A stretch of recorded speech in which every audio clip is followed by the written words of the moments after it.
Hey, everybody. Welcome to the Tesla Life, episode 56 for June 14th, 2018. My name is Russell Frost, and I have the pleasure to be your host for this week's adventure into the Tesla Life, which is the name of the show, and really, who cares, you know? Have you guys figured it out that it's my strategy that my opening monologue goes to pieces after 30 seconds? That I do it every week? We have a running poll on how long it would take. Yeah, it's not an accident, kids. Okay, I know that I could end it better, but it's supposed to make me, you know, kind of dopey and lovable. Or not so much. Yeah. Is it working? Oh, no. Not from the fan mail I get. No, it's not working at all. Fan mail? Yeah. At this point, I'd die for hate mail. Most of my fan mail is hate mail. Oh, So- okay. Oh, well, it's something. Absolutely. Right. So let's introduce everybody else, the other players on this team. My wingman on this show, he's still driving a brand new red Model 3 in Canada, Ooh, Mr. Mark Coughlan. man, and still got the grin. I tell you, it's fun. Let me tell you. But it's ruining me for every other car I've ever driven. So it's one of those things. But loving it so far. It's been a blast. I mean, that's kind of the idea, right? I mean, it's supposed to. Yeah. It's supposed to ruin you for, you know, something. I was reading just Facebook recently, and some gentleman who got it, and he moved from a gasoline car. He just made a post today about how he cannot even stand looking at the gasoline car anymore, let alone driving it. It just sits there, and he goes, I got to get rid of it because there's not a chance I will ever want to drive it again in my life. Wow. Yeah, that might be a little extreme, don't you think? Well, that's after 2 weeks, that's all it took. Yeah. And I get, you know what I mean? I get that. Like, yeah, we do that. We think we're not going to abandon something that served us well, and then you're out of here. Yeah. I could give you names. They all hate me now. Next subject, our other panelist this week is a gentleman you'll recognize from being on this show most of the time. Mr. Tony Schaefer. Hey, everybody. Happy middle of June. The chat room is going to be pretty quiet, I think, tonight. Hockey's over. Yeah, we have until like October. Wait. Our chat room is like a hockey thing? Every once in a while, but usually it's just a few of us, you know, that throw the barbs, but drop the gloves, if you will. Yeah, guys in Chicago. Yeah, the gloves. Yeah. I don't know. You know what? Before we get even into more metaphorical trouble, let's go to our first news story from Mark, who has some upbeat news. Yeah, the recently over this past week and a bit, the Tesla stock, if anyone has been noticing it, has been ramping up a great amount ever since the annual conference call, which we talked about a week ago. The shares for Tesla have started to ramp up dramatically. And we've got this now push where it's jumping into the mid 300s. So gaining, you know, anywhere between 2 and 4% per day recently. It's been remarkable. So again, do not take financial advice from this show, but it's interesting to watch the trajectory of this stock. And really, where is it coming from? Basically, it's some analysts now starting to get behind it, starting to push a little bit harder, saying, you know what, the numbers of say Model 3 production are real. The numbers are ramping up. They will continue to ramp up. And with Elon's speech at the annual conference, our annual stockholders meeting, it seems that people are saying this is a real thing. So. And there's also been news about, of course, those wonderful shorters have now been starting to run for some doors because there's been large hits, margin calls on what they have. because of course the stock price goes up, and that's not helping their cause. In fact, it's making it more expensive to hold on to their bet that Tesla will be dropping. So it's interesting to watch it from the outside. I have no connection to Tesla stock whatsoever, but it certainly is fun watching from the outside when you have no money in the game. The Tesla has always been a volatile stock, up and down quite a bit. Look, way too much for my stomach to watch it or to be involved with it. But watching from the outside, no problem. I can't find it right now. I've been looking while you were talking, and yeah, Derek in the chat room had asked, right before you mentioned the shorters, Derek had asked, about the shorters, and I can't find it right now. Just a quick search, but I saw somewhere that since it bottomed out at 250, the shorters have lost. It was pushing on like $1 billion or something. Yeah, it was like 1.1 billion was a loss recently. And that was even like a few days ago. And like you said, it's gone up 2% a day or 3% a day since even then. Yeah, so it's remarkable that it's just ramping, and that, maybe that's something to do with obviously with results that they're getting, and of course as they've been kind of looking at pushing again Model 3s to Canada. Again, thanks Elon, we really appreciate it. But the cars are now going to start switching to the US in July, and there's going to be, I believe, a mass push out for the Model 3 in the United States starting July 1st. Yeah. So the numbers are going to ramp up even higher. Revenue is going to start coming in at an accelerated rate. So who knows what that's going to do to the price of the stock through July. Right. Well, and also one of the things, I got a picture here I can share. Another reason, of course, that the stock is going up is because of stored energy and physical energy storage, the energy sector.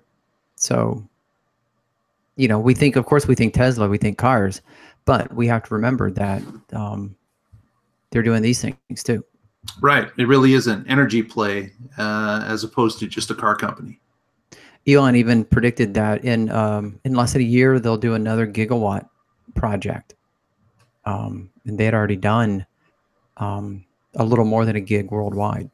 Yeah, and there was just a story earlier this week, which we're not reporting on today, but another South Australia installation product is being shipped there now and starting to build a new one. So they've won another project for the successful Australian previous project that's worked so well. Yeah. Huh? Oh, yeah. That whole Australia thing and Puerto Rico and everything else. As they ramp up production, both at the Gigafactory and in Fremont, they'll be able to do more of that. Right. So, yeah. There you go. Well, speaking of ramping up, no, wait, that's not the right word.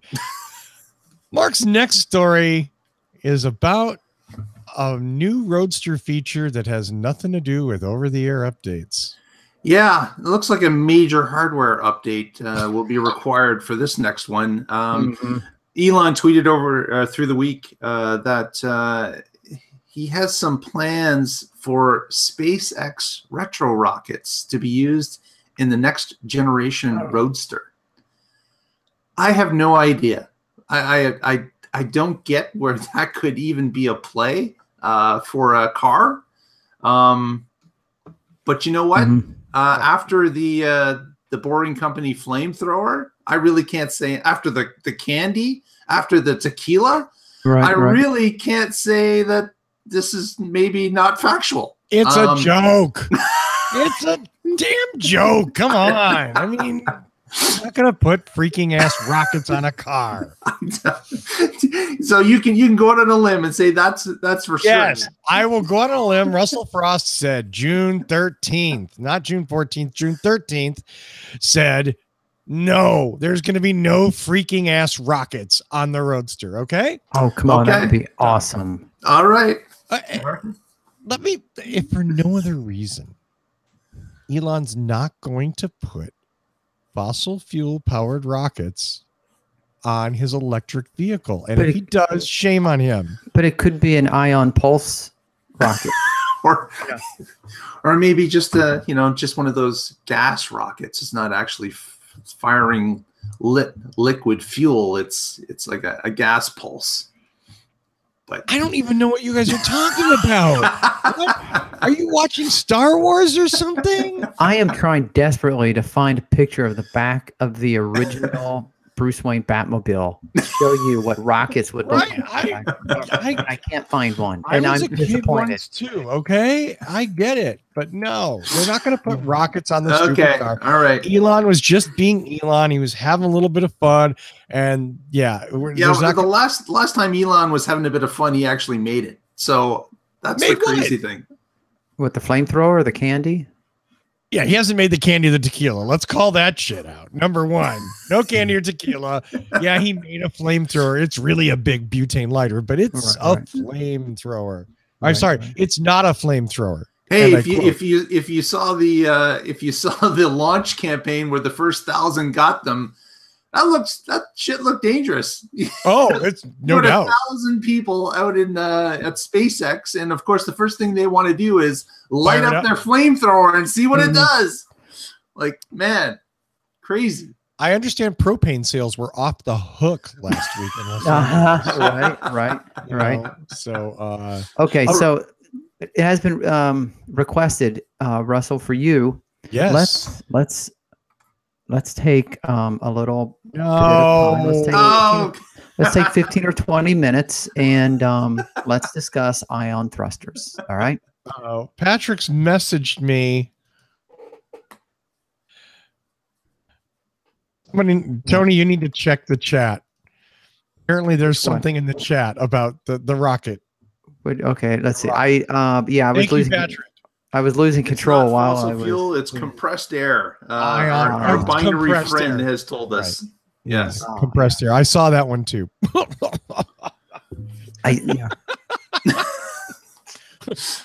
Bullshit. Yeah.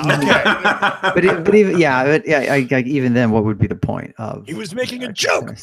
Joke. Yeah. Okay. We'll see. I will happily. You guys can castigate me on air when the Roadster comes out and it has jets. I will take it and I will be. You were right. I was wrong. I'm fine. Okay. Now I'm enthralled in this Wikipedia. No, stop it. Yeah, that's stop it. Well, Tony's I'm lost. Mark has a news story about a landmark that we've hit that will easily pull you out of that. Yes, 200,000 cars in the U.S. will be hit shortly. In fact, if Tesla wanted to, they would have already hit it. But what they're doing is they're holding back until July the 1st, which is not only Canada Day, but is the start of the next quarter.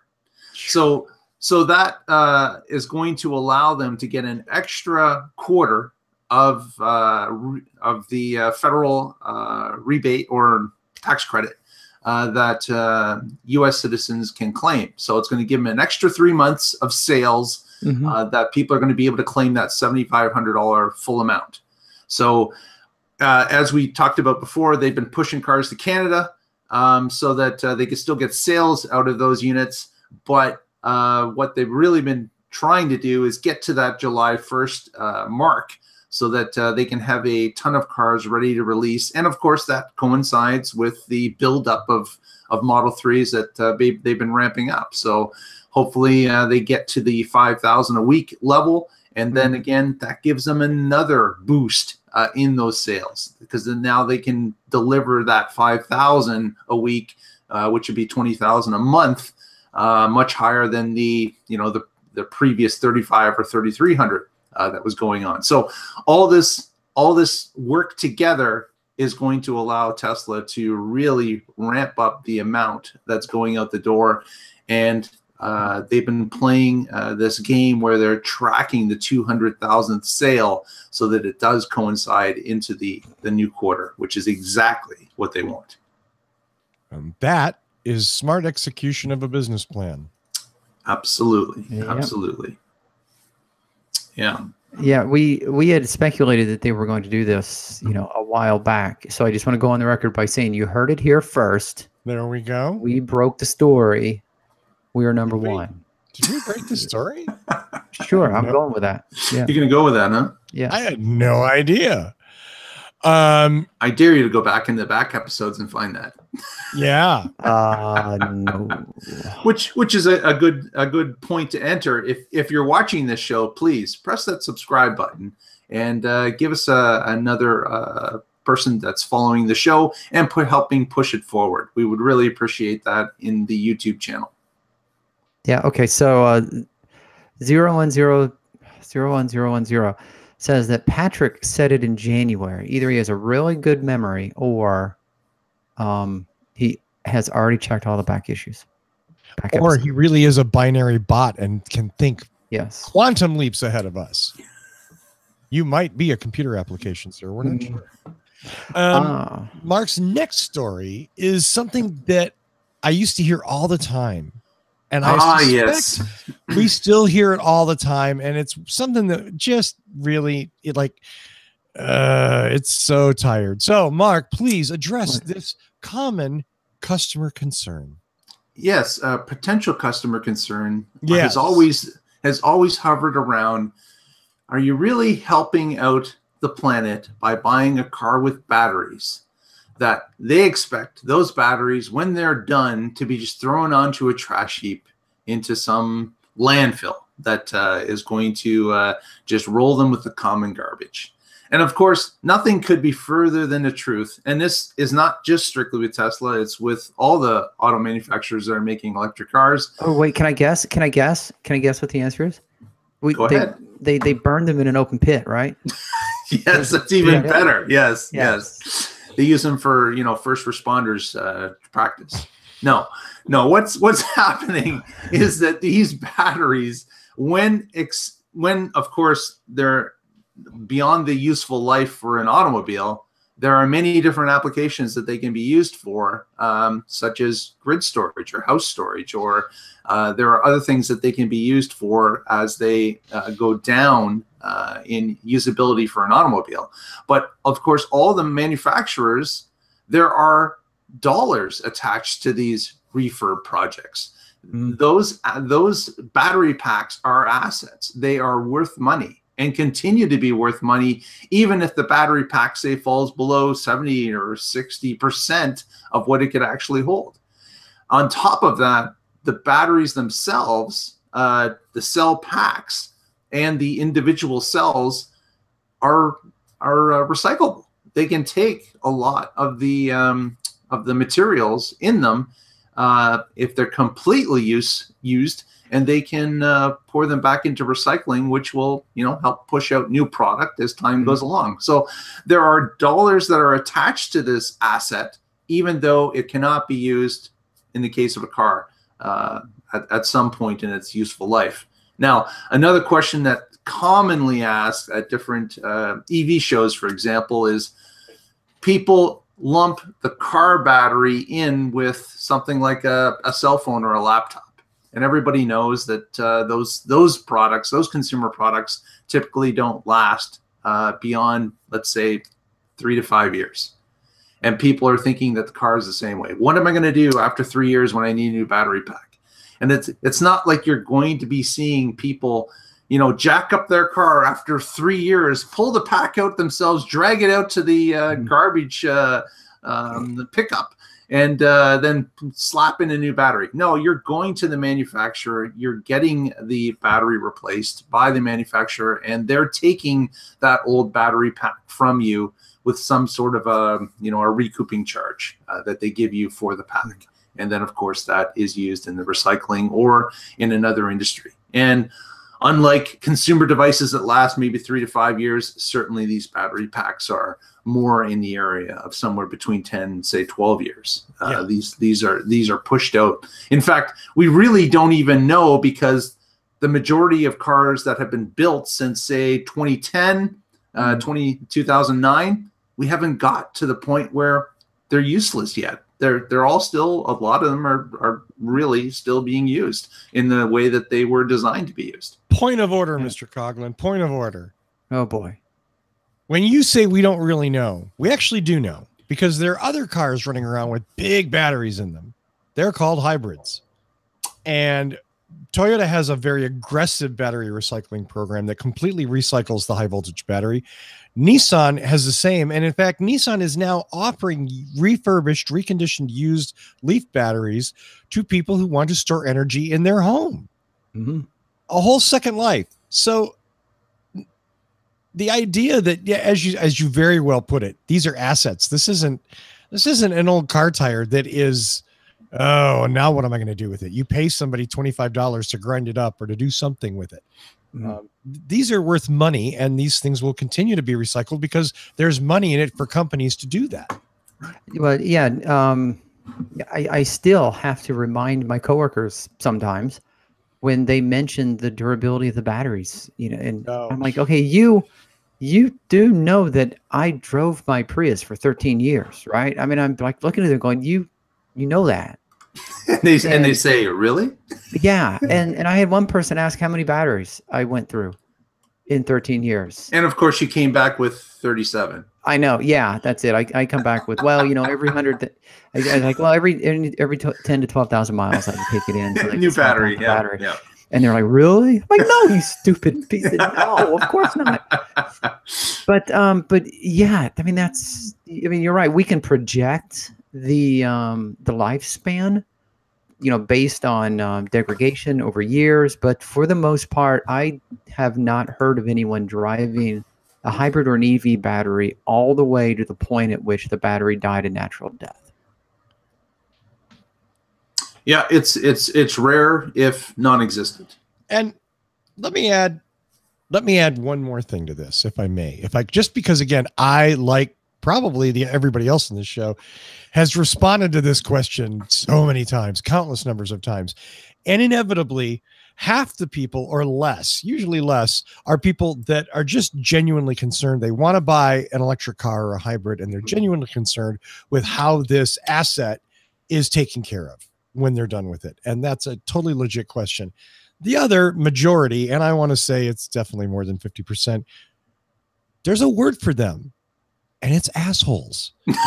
They're assholes who bought their F-150 or their Dodge Ram 1500 dually and didn't ask how any part of that would ever be recycled. Don't care. What they're trying to do is poke holes in what they think is some sort of ideology or philosophy that means that invalidates the concept of this product. And the problem is that is not the whole. Right. Maybe there's another one. I don't know, but it's not battery recycling. Right. I think there is a third time. I mean, okay, you had mentioned I tend to give people credit sometimes to my own detriment. Nice. I know, but that. I mean, there are people, like you said, who are interested and they're concerned. And I honestly have encountered people who are just plain ignorant, not stupid, but ignorant. Ignorance is the lack of knowledge. So they literally don't understand how batteries work, how hybrids work, how EVs work. And I honestly just have to slow down and say, okay, sit down. This is going to take a while.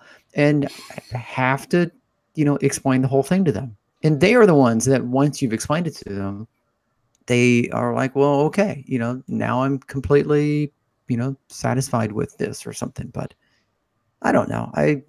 Maybe that is the first group that you had said. I run into more assholes. Maybe I attract us. There's a surprise, huh? Yeah, Russell. Who would have thought? Yeah. Let's go to Tony. So, some relatively late breaking news, and I want to give a shout out to Rick, who just mentioned this in the chat. This was posted 3 hours ago. So Elon Musk buys $25 million in Tesla stock. Oh, then there's no left for the rest of us. I know. It says here he bought 72,500 shares on Tuesday and Wednesday. Oh. At weighted average prices between 342 and 347. So Elon's not very smart. If he'd bought that shit last week, it would have been a lot cheaper. Well, yeah, maybe he's shorting. Shorting himself. Yes. Yeah. I got nothing. It's diabolical, really. Diabolical. Right. So that's it. That was it. And again, shout out to Rick. Thanks for throwing that out here. Like I said, I Googled it, and yeah, this story was 3 hours old. So Wow. Look at that. News you can use right away. Yep. And if you notice, if you're following our Twitter feed at the Tesla Life, you'll see that was posted 3 hours ago. No way. Damn it. Mike So drop. please, if you want late breaking news, please follow our Twitter feed at the Tesla Life, and you will get it all throughout the week. Damn it. I thought I scooped Coughlan. No. Scoop Coughlan? I know, right? Ah. This is his show. No one scoops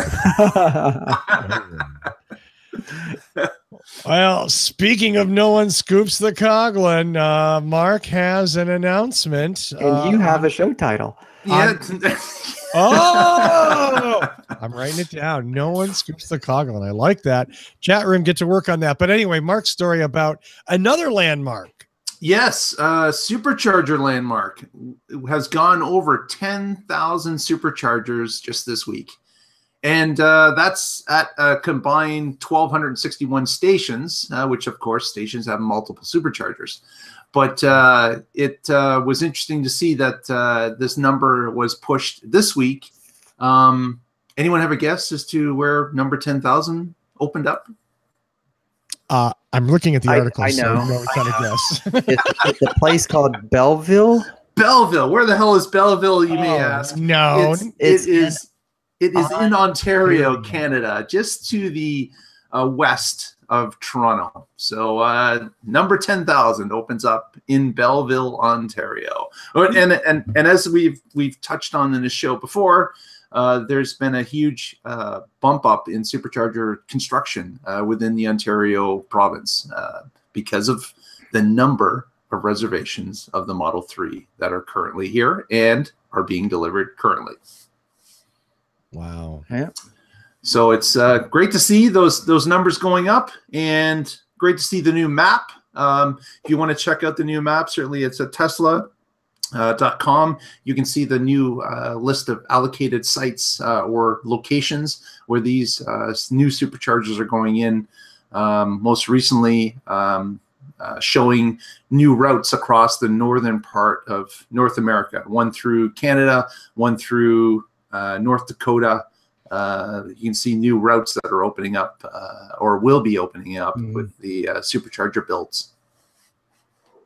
Those chat room guys and women are hilarious. That's all I'm going to say. Yes. They're hilarious. I do love that the map shows how far you can drive away from, it's got the little balloon thing. Oh, I stopped sharing, but are you looking at the map? Yep. Yeah. Hold on, I'll do it for the show. Uh-oh. So, like here on top, you can see it shows the bubble on how far away from the superchargers you can drive. Now, I do have to ask: is that one way, or is that? I mean, that is one way. Yes. Yeah. Okay. Yeah. My car. You are running away from that location, and that is. There's no coming back unless you reach another supercharger.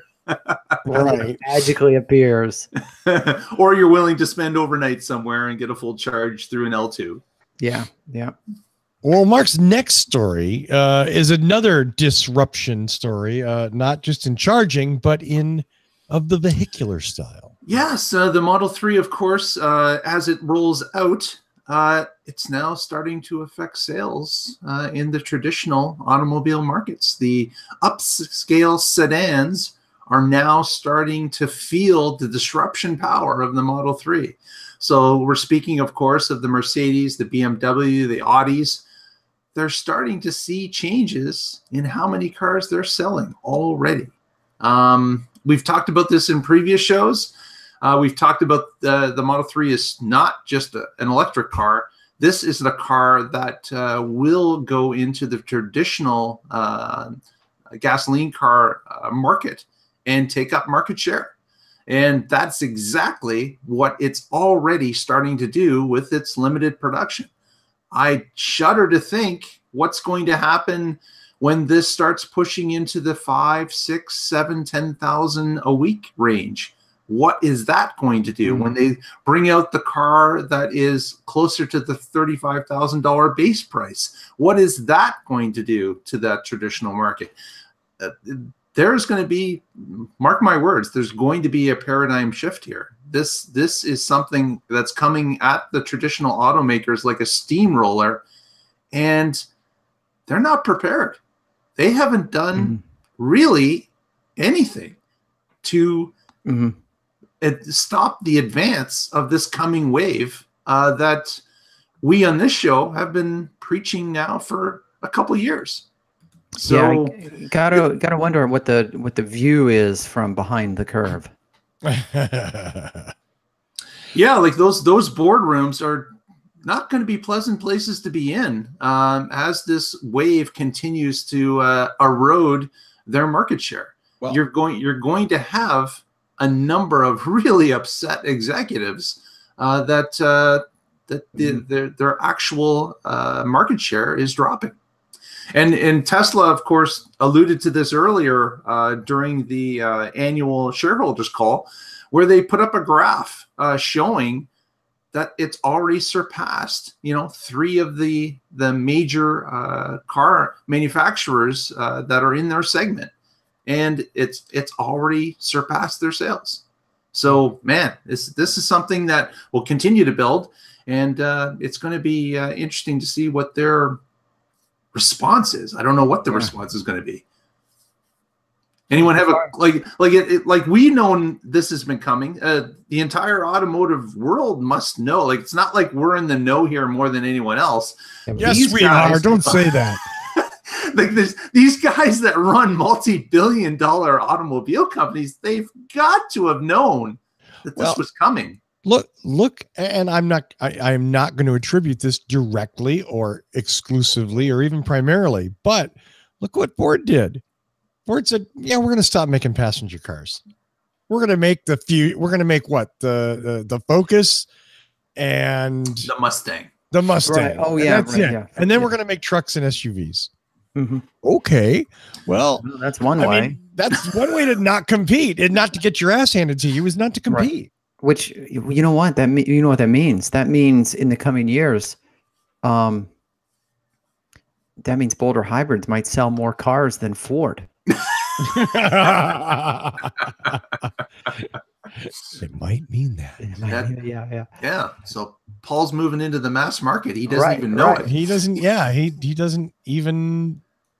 Yeah. But these. I mean, Mark, you make great points. Of course, these companies are supposed to have people who look at the future to see what the market is going to be, where they need to lead their product, and they've been sitting around. And I do remember we've talked about some of these manufacturers who have said, we don't believe that electrification is the future of transportation. Sure. And they've said, we make internal combustion engine cars, and that's our bread and butter, and that's what we're going to make. And then, of course, Volkswagen and their entire family is still reeling from Dieselgate, Mercedes as well. And I mean, they're already getting beat up, and now you have Tesla eating their lunch. Yum, yum, yum, yum. And they got nothing. They've got nothing to come back with, at least on the level of Tesla. Yeah, so it's going to be some bad days coming for the future of these groups if they don't mount a response now. And even if they do it now, guess what? They got to get the momentum up for it to actually make it work, and that's going to take time. So there's going to be a lot of market share lost between now and when they get their game on. Didn't we say last week, we said that someone had said Tesla has a 10-year head start on battery chemistry, on the whole electronics, the onboard. Yeah, it was when Germany disassembled those Model 3s and basically said, "Oh shit, they're actually profitable." Yeah. And then when Tesla comes out and says that they're lowering the kilowatt charge to $100 a kilowatt, again, another plus for them, and another dagger in the hearts of the incumbents that aren't doing anything.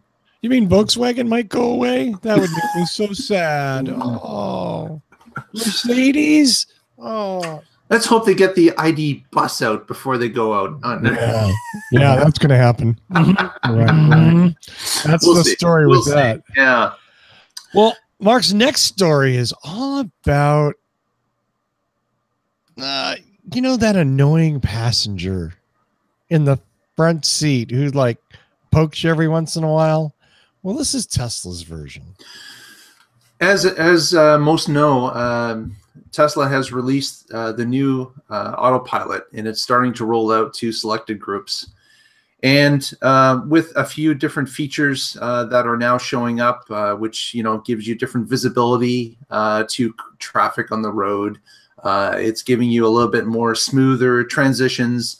It's got some refinements in it that make it a little better than the previous version. There's another new thing that has come along, and it's upsetting some. Now, I'll leave it up to you to determine as to whether or not it's a good or a bad thing. But it's been called the AP nag because now, of course, the car is prompting you to put your hands on the wheel more often, and it's asking you to grip it so that it knows your hand is there in a different way than it had in the past. And people are now some are upset because they're used to what they had previously, and with the update, this has now changed for them. That they are being prompted more often. They are being prompted in a different way to hold the wheel. And of course, this rolls back to safety concerns. This rolls back to maybe some people not operating the car the way it was supposed to be operated according to Tesla, where I'm not, certainly we've all seen the videos of people driving from the back seat and, sticking a fruit salad in their wheel to, and all that stuff has now, and of course some crashes that have been publicized are now rolling into this, where Tesla is asking the public to, it's being a little bit more assertive. It's saying you do have to grip the wheel, and we're going to make you grip the wheel in order for AP to work on your car. So again, this is just the start of the rollout for it. Just a few different groups have received it, and of course this will continue to roll out, but it's going to be interesting to see what Tesla Nation as a whole feels about this increased, prompting from autopilot that you have to play by the rules in order to use it. It's a double-edged sword, the way I see it. Like you said, these people are complaining, and they're like, stop nagging at me. Let me drive my car. It's my car. I'll drive it the way I want. And then Tesla turns around and says, well, don't blame us when you crash your damn car. And that's what's happening. These people, some people are crashing the cars, and they're not, like you said, driving the way Tesla said. Here's how you're supposed to drive. You should always have your hands on the wheel. You should always be in control. And when it crashes, yeah, that person's name gets in the article, but people don't remember the person's name. They remember Tesla. Yeah. Yeah, and Elon responded to a tweet recently of a person that was saying the car's nagging me, and he responded on Twitter indicating it's a fine edge that we walk, whether or not a person will turn off autopilot and not use it because they feel it's more of a bother, or that it is something that allows them to be in an unsafe, an unsafe situation. It's interesting that, in a way, I mean, I get that autopilot is one of the things that Tesla sort of hung its hat on to sell vehicles. Right? I mean, it's not just enough that they're fast and they're cool and they're electric. They also drive themselves. And this is kind of, I mean, what's the cliche? Hoist by their own petard. I mean, we've seen the video of Elon driving hands-free. Right. And yet we all know that the lawyers are there not because because tort reform is needed, but because eventually somebody's going to do this and run into something. It is interesting to see Tesla kind of blunting one of its sales features because it has to. I think one of the other things maybe we didn't talk about it, but Elon said something today, I thought on Twitter, about it's not pressure. It's not squeezing the wheel. If you're squeezing the wheel, it's not helping. You need to grab the wheel and move it up and down slightly. And that will shut off the nag warning.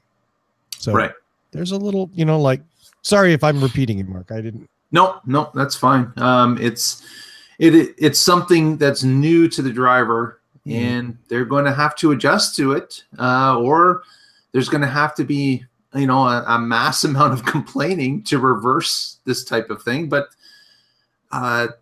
it's like he said, it's a double-edged sword. It's a sword that they have to watch which side of they're on. It's tough to have the balance that makes it work for everybody.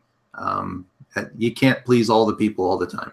No. Right. Yeah. No. So we're in the chat room talking about how, nags and laws are usually designed for a very small percentage of the population. Most people are responsible. Most people do the right thing, but you always have to introduce the nags for that small sliver. And of course, 01010 said the same percentage that need the warning label not to use their lawnmower as a tree trimmer. So it's much like that. Wait, you can't use a lawnmower as a tree trimmer? What I found is, the thing is, if it's really hot, you can take your lawnmower and turn it on and then prop it up and use it as a fan. Wow. Yeah. See, that seems like something that's really cool. Right. And it doesn't oscillate unless you get your 10-year-old cousin to hold it and move it around for you. Right. Well, our next story has some video, and I'm going to ignore the rest of that, but it's totally related to this story. So on the BBC here, I've got the video queued up. Oh, do you? Okay. Yeah. Well, I don't have. And the article was called, did I lose it? Oh, this car is on autopilot. What happens next? What happens next is you click on the link. Yeah, so exactly. So there's a little bit of setup here, and what they're saying is, I don't know if you can hear it. So if the what would you do? So what they've set up is the car is on autopilot. They're moving along, and the car is tracking the car in front of it. And when the car in front of it stops, the car detects it, and then the car comes to a complete stop. However, what if the car in front of you quickly goes around a stopped car? Oh. Apparently that. You hit the cardboard car. Yeah, you hit the cardboard car. Now, lucky it was cardboard. Right. So there's that. Wait, let me stop sharing. Gotcha. So there's a couple of things I take away from that. The first one is I had a friend who severely broke his legs because of that exact same situation. There was a stopped truck on the street, and he was following the car in front of him. And at the last second, the car in front of him turned and went around the stopped truck. Before he realized what had happened, he had hit the stopped truck. So situations like that happen. I don't necessarily hold it against the car when that happened. What did surprise me is that it didn't seem that the car swerved. And there has been some video evidence, I think it was the UK, where they had that exact same situation where a car broke in front of another car. The car that was approaching it quickly was starting to move out of the way, didn't get out of the way, but the other car, the Tesla, was able to understand that there was two cars braking and was able to avoid the accident altogether. So it's not necessarily that it seems that there are variables involved to whether there's a hit or not. Yeah. I mean, what we've seen that apparently autopilot has some difficulty in a moving environment with stopped objects. Right. Like fire trucks. Right. And that is, in a sense, when you think about it, only natural, because if autopilot's responding to every stopped object its cameras see, there's obviously a lot of things to react to. And this is the trick of programming a genuine autopilot to completely navigate the car. Yeah. Yeah. And guess what? It's not done yet. No. Right. Yeah. So, and that is, what my takeaway here is not a, oh my God, autopilot kills because of this situation, but instead this is an opportunity and something that autopilot users need to be aware of. Keep your hands on the wheel. Yep. A very, very good advice. Well, speaking of having your hands on the wheel, Elon took some action at Tesla this week, and Mark has that story.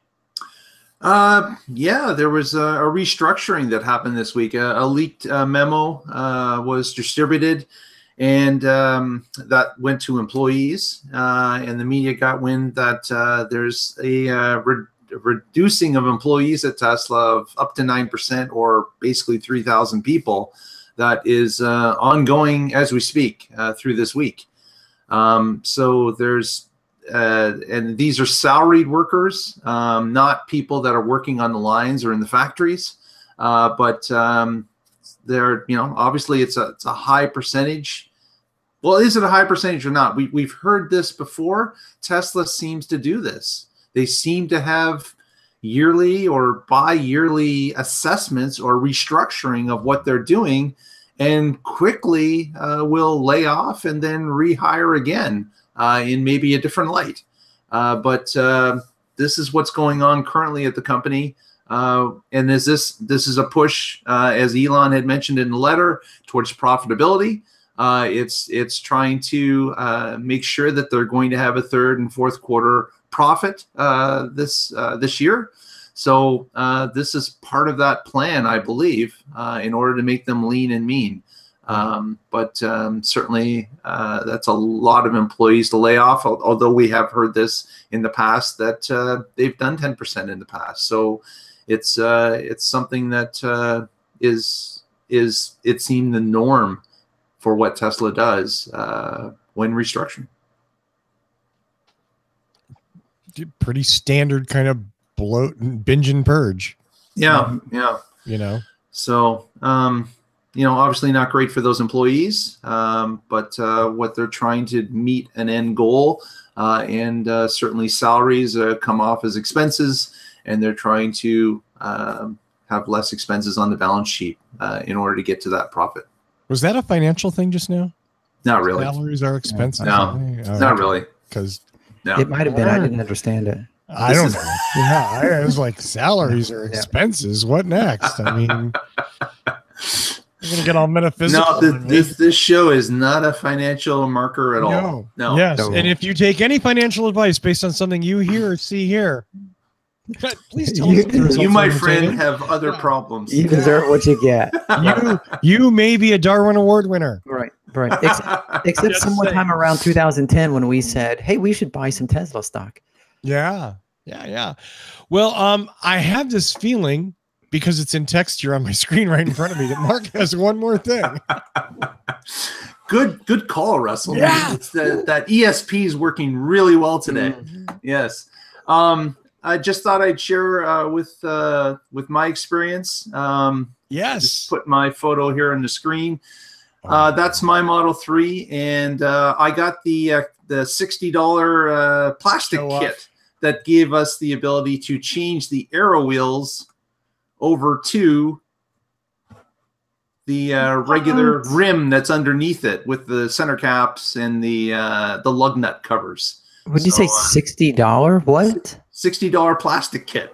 What is that? You get 20 lug nut covers, which are all plastic, and you get a center logo T cover, which is plastic as well, to put on the car and make the stock rims look much nicer.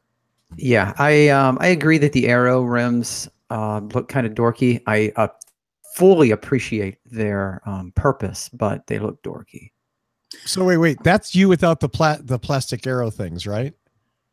Right, and here's the previous picture with them on. Yeah, no. Yeah, keep those in the garage. Yeah. Now, it's funny that you mentioned that because these have kind of grown on me. Really? I kind of like them.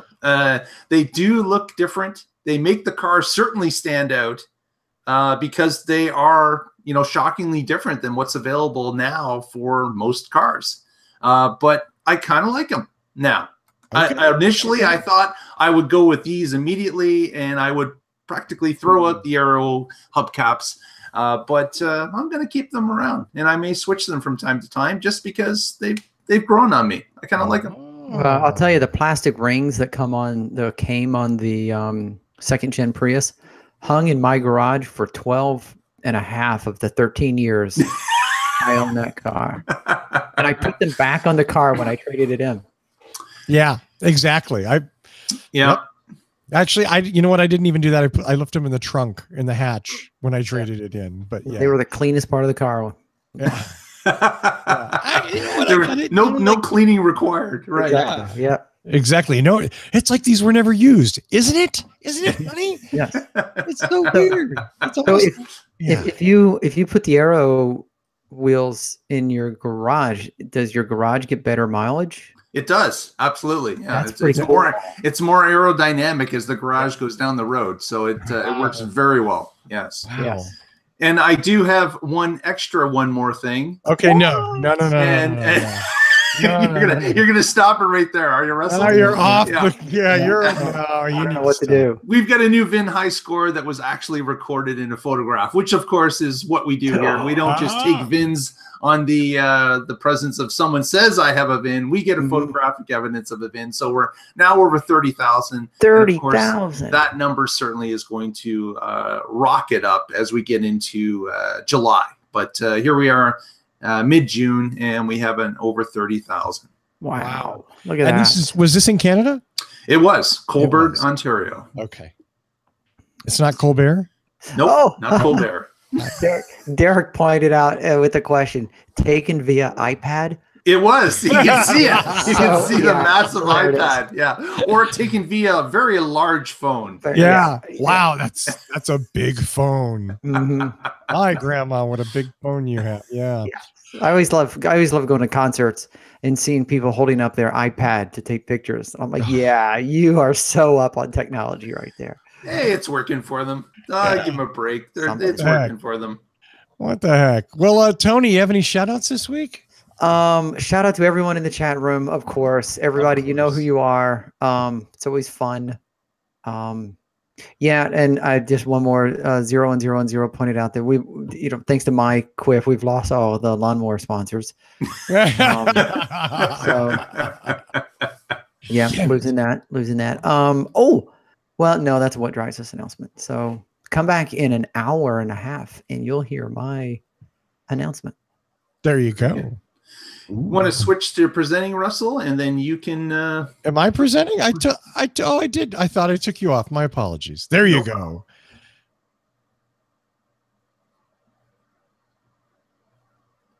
No, you're presenting now. You're presenting. I was going to say, did I just freeze? No, I'm what just not. happened there? No one was talking. That's what's called dead air. That's what professional shows call dead air. Dead air. We just call it regular We circumstance. just call it normal. Yeah. Shit's going down. That's all. It's like whoopsie. So, Mark, you want to do your normal? Yeah, want to say anyone that's in the Ontario or Western New York area, if you're interested in coming out to a Model 3 meet, Toronto this Saturday at Vaughan Mills, our friend Trevor from the Model 3 Owners Club is putting on a sponsored event. There should be hundreds of Model 3s showing up. So if you haven't seen one, you'd like to, there'll be lots to see, every color, every variety. Mm-hmm. And if you are a Model 3 owner, come on out and meet with the large group and say hello. It's going to be a fun event starting at 8 p.m. on Saturday evening at Vaughan Mills Supercharger. So I heard there was going to be a demolition derby afterwards. No, not at all. Okay. It's during. I'm